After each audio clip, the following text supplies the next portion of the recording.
And I found out what 99% of beginners get wrong, and I just want to demystify it today.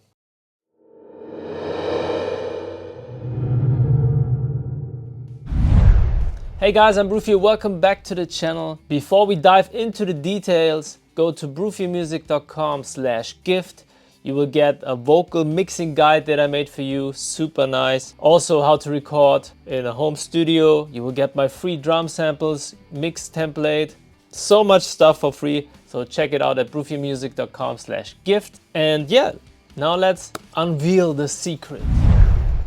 Okay, so I do this for over 15 years now, this whole music thing. A lot of friends in that time tried to make music at one point, or I have a lot of students in my online courses, or a lot of YouTube comments and questions, and vocal mixing is always the most prominent thing that people want to do because they use a backing track and they want to sing to it. And I found out what 99% of beginners get wrong, and I just want to demystify it today. And the secret is that beginners compare their vocals the wrong way against professional mixers. When you listen to your favorite music, let's take Bruno Mars because he's my favorite singer. If you listen to Bruno Mars, he doesn't have a very deep voice, he has a higher voice. But if you listen to a ballad, for example, When I Was Your Man, you hear that warm, crispy, deep, ballady vocal with this shimmer on top. So if you're now trying to mimic the Bruno Mars vocal, and this is not even a dense mix, then what you will do is you will listen for it and think, oh, it's very bassy and warm, so I will just bump up the low end.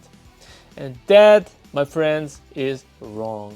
Because you always have to listen to something in context of a mix. Doesn't matter if it's a vocal or a guitar, it's always the same. You have to make space for your vocal, in that case, in the mix. And the vocals are living most of the time in the higher mids or in the high frequencies. If you have drums, bass, chuggy guitars, for example, there is no room in the low end to have a vocal there. If you just bump up the low end now, everything just gets muddy. If you cut out the lows and you give it some mids and highs so it cuts through the mix, the assumption is, because you hear all that low end from the other instruments, that also the vocal has a lot of bass and is big and deep. But that's wrong. So in the case of Bruno Mars, if you would solo that vocal, it would be a lot harsher than you think. And that's why beginners listen to something, they assume that this is the sound, but if you would solo it and isolate it, it sounds completely different. So you have to make context of the mix, you have to understand frequencies.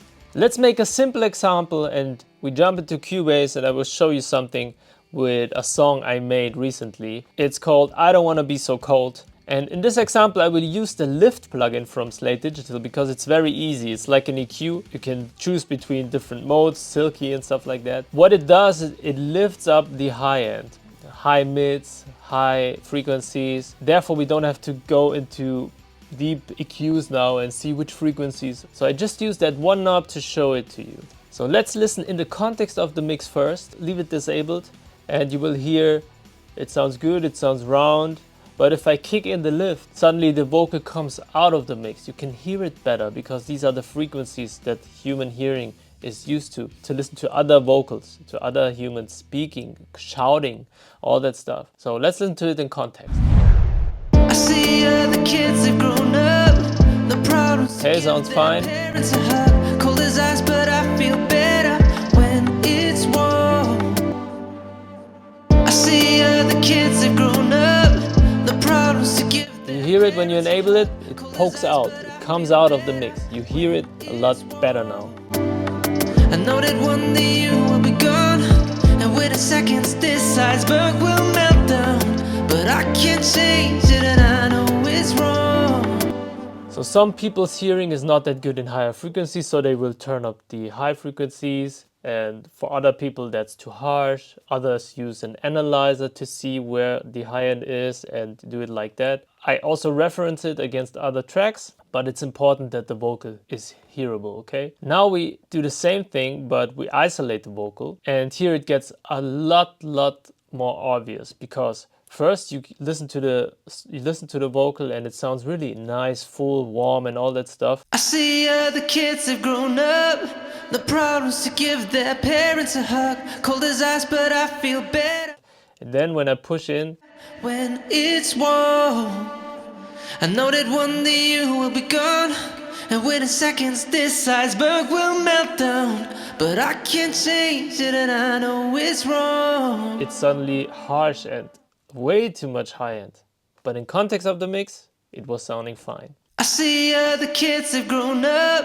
The Sounds good. To give their parents a hug. Cold as ice, but I feel better when it's warm. Now it sounds harsh. I know that one day you will be gone, and within seconds this iceberg will melt down. But I can't change it, and I know it's wrong. Okay, see what I did here? In context of the mix, it's nice. Isolated, sounds horrible. Same with guitars. If you're sitting in a room and play, you turn up the bass, you want to have the full sound. But in context of the mix, cut the bass, push up the mids until your ears bleed, but in the mix it sounds fine because now you get heard. That's really a secret that beginners get wrong all the time. I hope that helps you if you reference your tracks against other stuff. I would try, fail, try, succeed. If you want to go in depth on vocal mixing, have a step-by-step guide, go to brufiomusic.com/vocals. I have a course specifically about recording and mixing vocals. We will go from point A to point Z, and I will help you get amazing, perfect vocals. And it's on a really good deal. So that's it for that video. We see us in the next one. Peace out.